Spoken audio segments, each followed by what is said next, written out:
बात करते हैं। कंपनी का नाम है मिर्जा इंटरनेशनल। कंपनी का शेयर अगर अप्रैल 2023 में देखें तो इस शेयर ने ऑल टाइम हाई लगाया था 73 रुपीज़ का। उसके बाद साल 2025 में इसका हाई लगा 44 रुपये 65 पैसे का, और अभी अपने हाई से करीब 30% नीचे चल रहा है, जो कि अभी जो इनका 2025 वाला हाई है। हालांकि ये काउंटर कई बार 38-40 रुपये की रेंज में आ जाता है, लेकिन इस कंपनी के लिए ट्रिगर क्या है और हम आज इस काउंटर को क्यों बात कर रहे हैं? देखिए, कंपनी के जो 85% रेवेन्यू है ना, वो एक्सपोर्ट से आते हैं, बाकी 15% रेवेन्यू घरेलू है। और यूके से हाल में जो इनकी ट्रेड डील हुई थी उसका बड़ा फायदा मिलेगा कंपनी को। यूके से कंपनी के 69% एक्सपोर्ट रेवेन्यू आता है। अब इनका 69% जितना एक्सपोर्ट है, 100% का माल 100 रुपये का माल बेचते हैं तो 85 रुपये का ये एक्सपोर्ट करते हैं, बाकी 15 डोमेस्टिक है। उस 85 रुपये का जो 69% है वो यूके से है। तो यूके से हमारी ट्रेड डील हो रखी है, ईयू से और ट्रेड डील हो रही है। तो आपका जो एक मेजर एक्सपोर्ट का जो एक प्रेशर था वो ऑलमोस्ट हट जाएगा पूरी तरह से। ये एक्सपोर्ट ओरिएंटेड यूनिट जिस तरह से थी उस तरह से चलती रहेगी। कंपनी के 22 देशों को एक्सपोर्ट होते हैं वैसे, और अमेरिका का भी पार्ट है, लेकिन वो केवल टोटल एक्सपोर्ट रेवेन्यू में 6% ही कंट्रीब्यूट करता है। यानी कि अमेरिका से ट्रेड डील हो या नहीं हो, इसको बहुत ज़्यादा फर्क नहीं पड़ता है।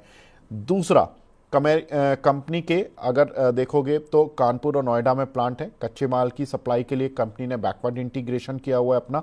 एक्सपोर्ट मार्केट में कई बड़े ग्राहक हैं, for example next, marks and Spencer जैसे बड़े ग्राहक कंपनी के साथ जुड़े हुए हैं। कैपेसिटी यूटिलाइजेशन कंपनी का 62% से ज़्यादा है, तो 62% के आसपास है, इसलिए अभी 38% कैपेसिटी खाली है। तो कंपनी को कैपेक्स की ज़रूरत नहीं है, पैसा खर्च करने की ज़रूरत नहीं है। इस साल भी कैपेक्स पर हालांकि थोड़ा बहुत 15-20 करोड़ रुपए का खर्च करेंगे। लेट्स सी कि उसमें कुछ होता है कि कई बार कंपनी अपने जो कारखाना होता है उसको थोड़ा सा इंटीग्रेशन में लाती है, उस पर खर्च कर रही होगी।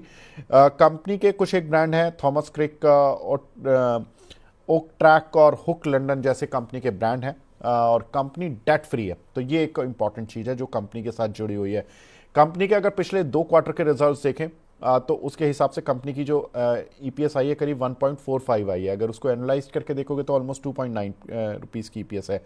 तो पी मल्टीपल करीब 12 का बैठता है अगर ये कंपनी इसी तरह के रिजल्ट्स पेश करती रहती है। अभी कंपनी के Q3 रिजल्ट्स अवेटेड हैं। सर, कैसे देख रहे हो? वैल्यूएशन ठीक है? कंपनी का जो एक पूरा प्रेशर था एक्सपोर्ट फ्रंट का वो काफ़ी हद तक ईज हो चुका है। अमेरिका से ज़्यादा लेना देना है नहीं कंपनी का।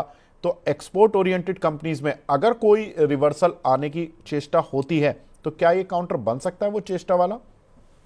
तो देखिए, वीकली पे आरएसआई आ गई है इसकी 39। लास्ट टाइम जब ये 39 पे आरएसआई या मतलब 2040 की जोन में था, तब इसका प्राइस था 25 से लेके 28 के बीच में, और इस बार ये हायर लो बना रहा है और वीकली स्विंग लो स्वीप कर रहा है 31 का। तो अब ये तो नहीं लग रहा है कि ये 31 के नीचे जाएगा। तो मतलब एक बार के लिए अगर आप लॉन्ग कर रहे हैं तो 31 का weekly closing basis stop loss लगा लीजिए, क्योंकि ऑलमोस्ट 90% है कि ये लेवल तो नहीं टूटना चाहिए, एटलीस्ट जिस हिसाब से वीकली चार्ट बिल्ड हो रहा है। अपसाइड कब बनेगी?